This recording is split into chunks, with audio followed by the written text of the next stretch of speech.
নির্বাচনকে ঘিরে সারা দেশের প্রত্যেকটা মানুষ এক ধরনের কৌতূহল, এক ধরনের আশঙ্কা, এক ধরনের ভয়, এসব কিছুর মিশেলে আমাদের মনে মস্তিষ্কে এখন শুধুই আমাদের দেশের জাতীয় নির্বাচন।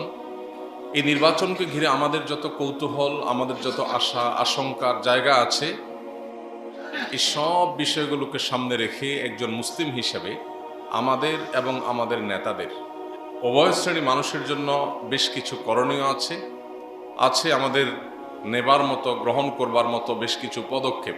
আমরা এর আগেও আপনাদেরকে স্মরণ করিয়েছিলাম।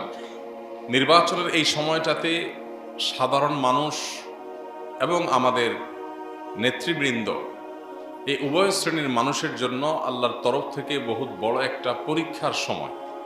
এই পরীক্ষাটা হলো আমানত রক্ষার পরীক্ষা।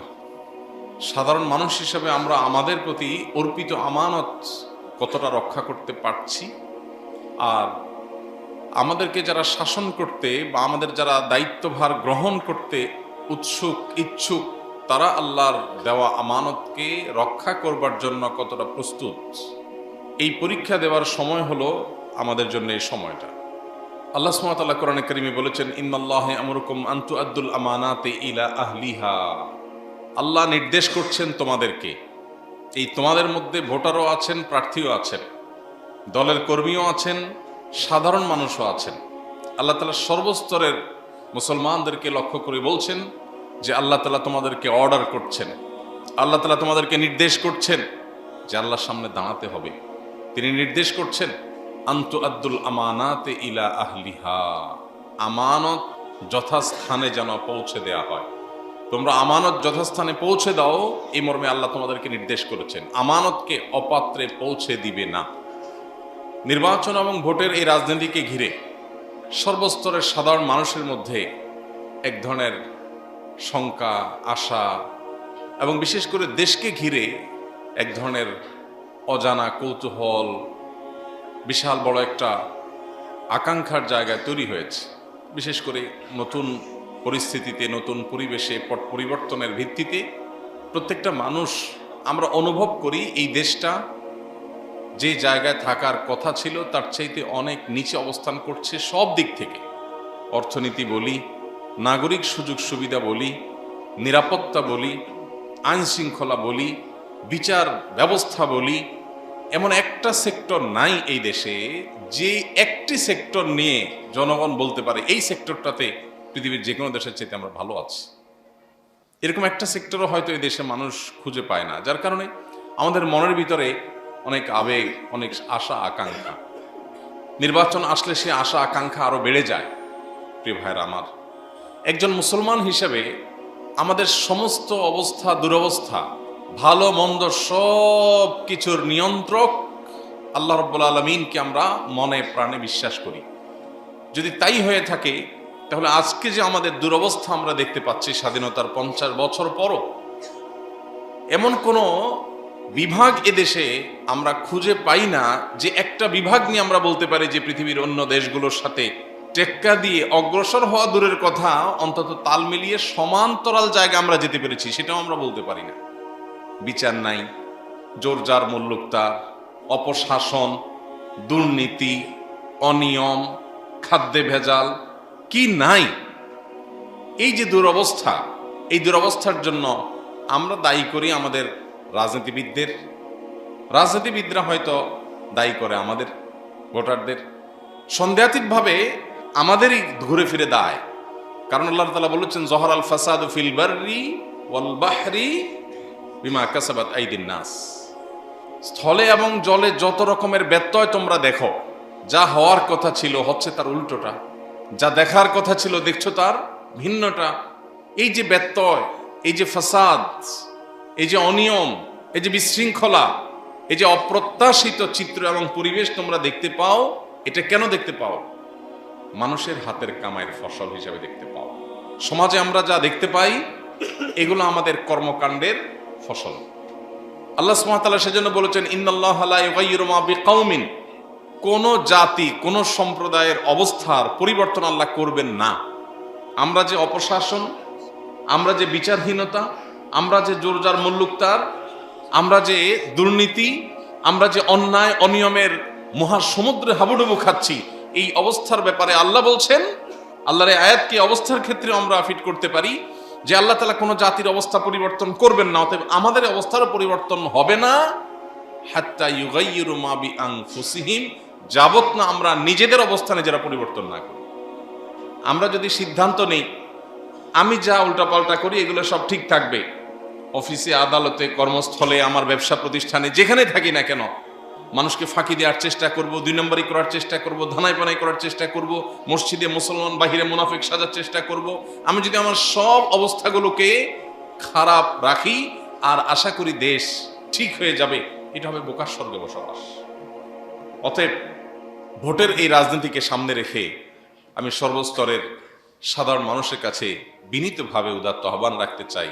নাম্বার 1, আমাদের অবস্থা পরিবর্তনের জন্য, আমাদের জাতিগত, জাতীয়, সার্বিক, সামগ্রিক অবস্থার পরিবর্তনের জন্য অপশাসন, দুর্নীতি, বিচারহীনতা, অন্যায়, অনিয়ম, যত রকমের অনাচার এই সমাজকে গ্রাস করে আছে, এটা থেকে মুক্তি পাবার জন্য আমাদের উচিত গণতওবা করা।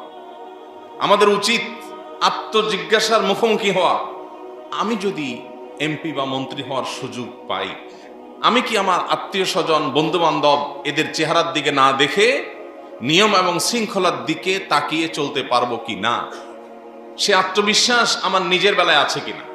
আমার ভাই ভাগিনা, আমার বোন ভাগিনা, ভাই ভাতিজা, আমার বন্ধু বান্ধব, পাড়া প্রতিবেশী, এদের দ্বারা প্রভাবিত হয়ে আমি নিয়ম শৃঙ্খলার তোয়াক্কা না করে শুধুমাত্র স্বজন প্রীতি, দল প্রীতি, চেহারা প্রীতি, এই সমস্ত প্রীতির মধ্যে আমি হাবুডুবু খাবো, নাকি আমি আমার আদর্শকে সমুন্নত রাখতে পারবো অন্ধের মতো করে, নিয়ম নীতির কাছে সব কিছুকে আমি জলাঞ্জলি দিয়ে, কোরবানি করে, ত্যাগ করে সামনে অগ্রসর হতে পারবো কিনা? আমার নিজের এতটা আত্মবিশ্বাস আমার নিজের বেলায় আছে কিনা? যদি না থাকে তাহলে এটাই হলো তওবার সবচেয়ে মোক্ষম সময়। রোগ ধরা পড়েছে, এখন ট্রিটমেন্ট দরকার। অতএব আমাদের সামগ্রিক অবস্থার পরিবর্তনের জন্য আমাদের নিজেদের অবস্থার পরিবর্তনের সিদ্ধান্ত নিতে হবে। আমরা ব্যক্তি জীবনে আমার যতটুকু গণ্ডি আছে ততটুকু গণ্ডির মধ্যে আমি সততার চর্চা করব, ন্যায়নিষ্ঠার চর্চা করব, ইনসাফের চর্চা করব, অনিয়মকে কবর দেব, বিশৃঙ্খলাকে কবর দেব। আমার সন্তানের বিরুদ্ধেও যদি আমার অবস্থান নিতে হয় আমি নিতে কার্পণ্য করব না। আমার আত্মীয় স্বজনের বিরুদ্ধেও যদি আমার অবস্থান নিতে হয় আমার আদর্শের কারণে, আমার বিবেকের কাছে জিজ্ঞাসার জবাবের ভিত্তিতে, আল্লাহর কাছে দাঁড়াতে হবে সেই জবাবদিহিতার বোধের ভিত্তিতে, আমার আপনজনের বিরুদ্ধেও আমার অবস্থান নিতে কার্পণ্য থাকবে না। এই সিদ্ধান্তটা আমাদের প্রত্যেকটা মানুষকে নিজের মধ্যে গ্রহণ করতে হবে। এটা হলো আমাদের প্রথম করণীয়। আল্লাহ তাআলা ওয়াদা করেছেন কোরআনে, আমরা যদি সিদ্ধান্ত নেই যে আমাদের অবস্থাকে আমরা পরিবর্তন করব, আমরা নিজেরা অনিয়ম, বিশৃঙ্খলা এগুলো করব না, তাহলে সেক্ষেত্রে ইনশাআল্লাহ আল্লাহ তাআলা আমাদের জাতি এবং সামগ্রিক অবস্থার পরিবর্তন করে দিবেন। সেই ব্যবস্থা আল্লাহ তাআলার পক্ষ থেকে হবে, আল্লাহর ওয়াদা আছে। অতএব গণতওবা প্রয়োজন। আমরা বেশিরভাগ মানুষ এসব অনিয়মের বিরুদ্ধে সমালোচনা করি, কিন্তু আমি নিজের সুযোগের অভাবে সৎ, সুযোগের অভাবে সৎ। আমি ওই চেয়ারে নাই, সেজন্য আমি এগুলো করি না। বাট থাকলে আমি বুঝতাম যে আমার কাছে আসা গমগুলো আমি কিভাবে বন্টন করি। থাকলে আমি দেখা যেত যে সরকারি বরাদ্দ আমি কিভাবে বন্টন করি। আমি কি আল্লাহর ভয়কে মাথায় রাখি নাকি চেহারা সামনে আমার আসে?